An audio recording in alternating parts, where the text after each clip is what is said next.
Starting with the name of Allah, who is the most gracious and the most merciful. अस्सलामु अलैकुम everyone.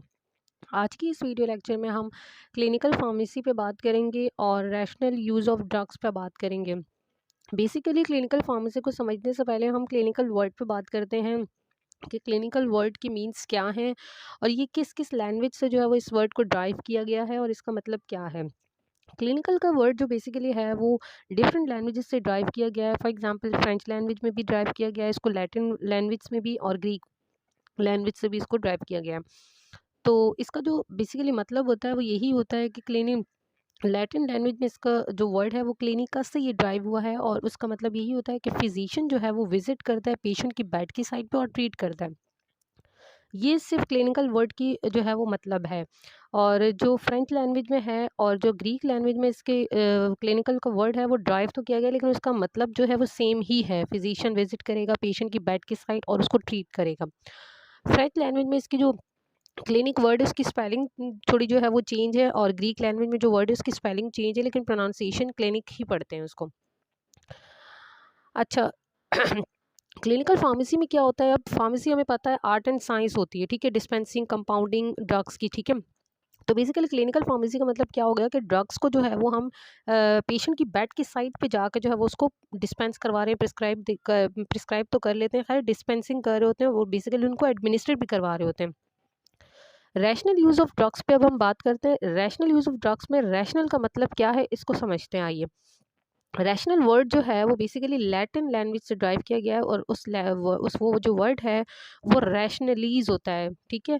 उसका मतलब होता है कि बिलोंगिंग टू रीज़न और having a ratio from ratio, means के एक पर्टिकुलर रेशो कैलकुलेट करके हम ड्रग को किसी भी पर्टिकुलर डोज में जो है वो कैलकुलेट करके पेशेंट को देते हैं उसकी रिक्वायरमेंट के अकॉर्डिंग।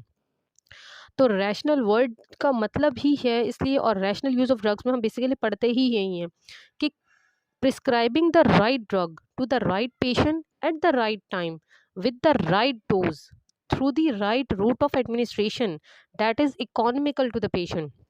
ये एक सेंटेंस है जिसमें रैशनल यूज़ ऑफ ड्रग को हम इजीली जो है वो डिफाइन कर सकते हैं। इसके अलावा भी इसकी डेफिनेशंस हैं। फॉर एग्जांपल ऐसे कि हम ड्रग को डिस्क्राइब कर रहे हैं किसी भी राइट पेशेंट के लिए, और उस पेशेंट के लिए वो ड्रग सारी की सारी उसकी एडिकेट डिमांड्स जो है ना उसकी बॉडी की, वो जो है उसको फुलफ़िल कर रहा है, ठीक है। इसके बाद हम बात करते हैं कि हमारे पास इम्पोर्टेंस क्या होती है रैशनल ड्रग यूज़ की। हमारे पास इसकी बहुत सारी इंपॉर्टेंट्स हैं। फॉर एग्जांपल ये आ जाती है कि अवेयरनेस एक आ जाती है। अगर हमें रैशनल ड्रग यूज़ जो है वो हम इसको फॉलो करें या इनके बारे में अगर हमें नॉलेज है तो बहुत सारी अवेयरनेस फैल जाती है, और जो ट्रीटमेंट होता है उसका कॉस्ट इंक्रीज़ होता चला जाता है, कंज्यूमर की प्रोटेक्शन भी रहती है, और जो रेजिस्टेंस डेवलप हो जाता है मेडिसिन से जो ओवर यूज़ किए जा रहे होते हैं और उनका रिजल्ट भी नहीं आता, तो रेजिस्टेंस डेवलप हो रही होती है बेसिकली। तो ये जो एफर्ट्स होती हैं वो इसको प्रिवेंट करने के लिए, रेजिस्टेंस को, वो भी जो है वो हमें रैशनल यूज़ ऑफ ड्रग से ही इसकी इंपॉर्टेंस से पता चलती हैं। और इसके अलावा जो ड्रग एक्सप्लोजन्स हो रहे होते हैं डिफरेंट, तो वो भी जो है वो हम उसको ओवरकम कर सकते हैं अगर हमें रैशनल ड्रग यूज़ के बारे में मालूम होगी तो। अब हमारे पास इर्रेशनल यूज़ ऑफ ड्रग क्या होते हैं? इर्रेशनल यूज़ ऑफ ड्रग वो होते हैं जो हमारे पास प्रिस्क्रिप्शन पे बेस कर रहे होते हैं। अब प्रिस्क्रिप्शन पे इस तरह कि जो अंडर प्रिस्क्रिप्शन हो। अब एक प्रिस्क्रिप्शन है उसकी एक पर्टिकुलर पार्ट्स होते हैं प्रिस्क्रिप्शन की, उसकी टाइप्स होती हैं। तो उसमें हम पहले बात कर लेते हैं कि प्रिस्क्रिप्शन बेसिकली उसके पार्ट्स क्या होते हैं प्रिस्क्रिप्शन के। प्रिस्क्रिप्शन जैसा भी हो उसके अंदर जो फॉलोइंग पार्ट्स होने चाहिए वो क्या होना चाहिए? उसके अंदर डेट मेंशन होनी चाहिए, उसके अंदर नेम हो, एज लिखी हुई हो पेशेंट की, सेक्स यानी मेल फीमेल, एड्रेस होना चाहिए पेशेंट का, उससे हमें एरिया एनालाइज हो रहा होता है कि आइदर पेशेंट जो है वो किस एरिया से आया है। सुपरस्क्रिप्शन, इसके अलावा इसके बाद जो हमारे पास पार्ट होता है प्रिस्क्रिप्शन वो होता है सुपरस्क्रिप्शन। उसमें क्या होता है बेसिकली, सुपरस्क्रिप्शन में बेसिकली सिंबल इसमें RX यानी कि रेसिपी का सिंबल इसमें जो है वो डिज़ाइन किया गया होता है।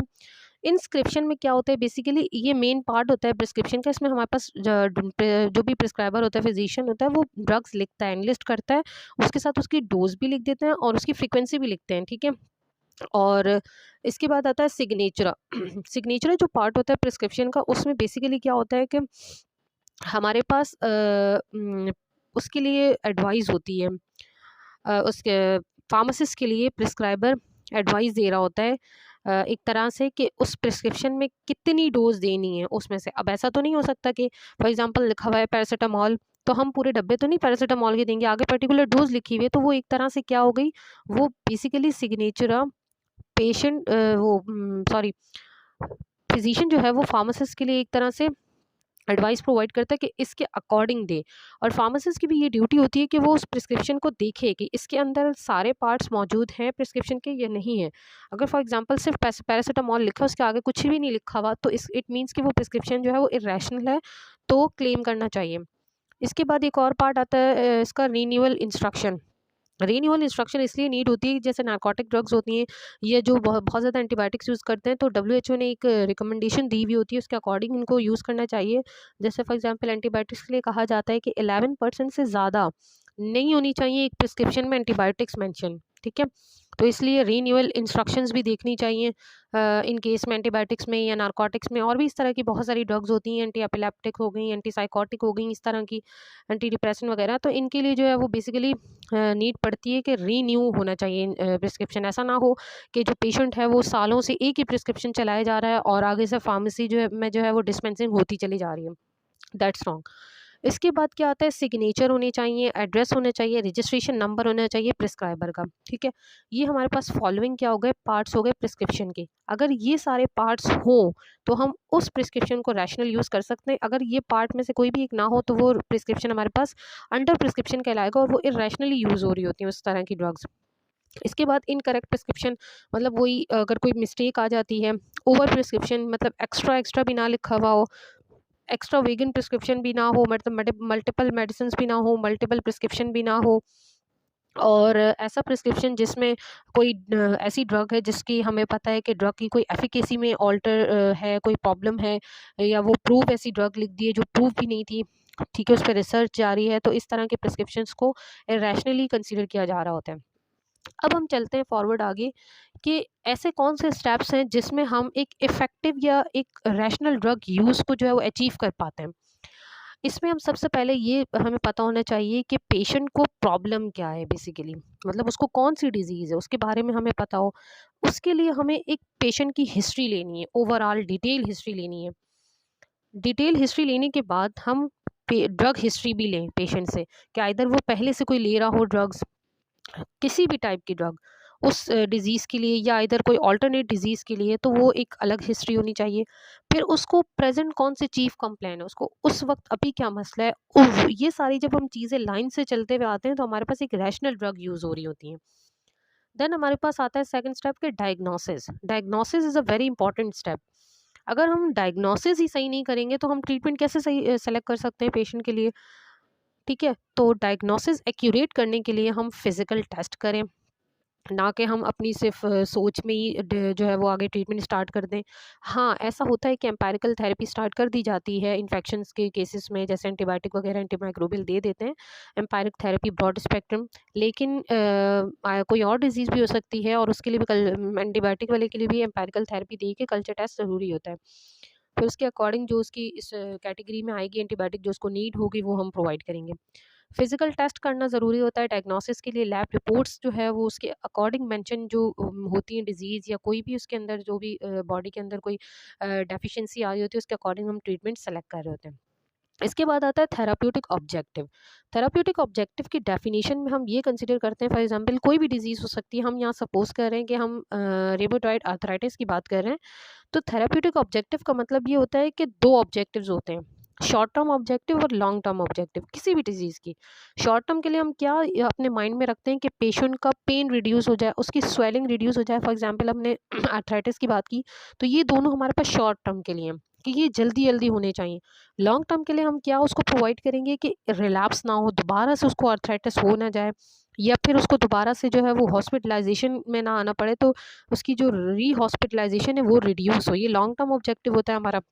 उसके बाद हम करते हैं ट्रीटमेंट को सेलेक्ट। ट्रीटमेंट को सेलेक्ट करने से पहले सबसे पहले हम लाइफस्टाइल मॉडिफिकेशन पेशेंट को बता देते हैं पहले ही।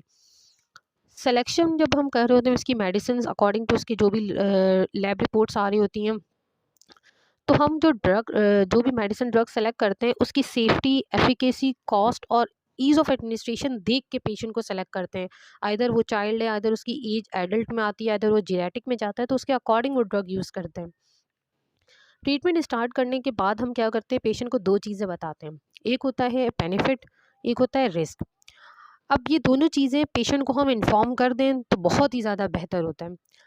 पेशेंट को हम क्या बेनिफिट बताएं, पेशेंट को ये बताना पड़ता है कि आप ये मेडिसिन टाइमली लें, उससे आपको क्या होगा, वो डिज़ीज़ जो है वो ट्रीट भी हो जाएगी और फर्दर जो है वो प्रिवेंशन भी आप करें। जो जो आपको बताया जाएगा आप वो पेशेंट तक कन्वे करें मैसेज, ठीक है। छुपाने से कोई फ़ायदा नहीं होता। और उनको ये भी बताना है कि आप जो है वो प्रॉपर फ्रीक्वेंसी से लें, सुबह शाम इस तरह घंटे करके बताना बहुत ज़रूरी होता है। बनिस्बत इसके कि आप ये कहें सुबह शाम, अब किसी की सुबह जो है वो लेट हो रही होती है, किसी की जल्दी, तो हमें पेशेंट को इस तरह से गाइड करना चाहिए कि आप भले आप एक ड्रग जो है वो इतने बजे ले रहे हैं, लेकिन उसके बाद इतने घंटे बाद लें।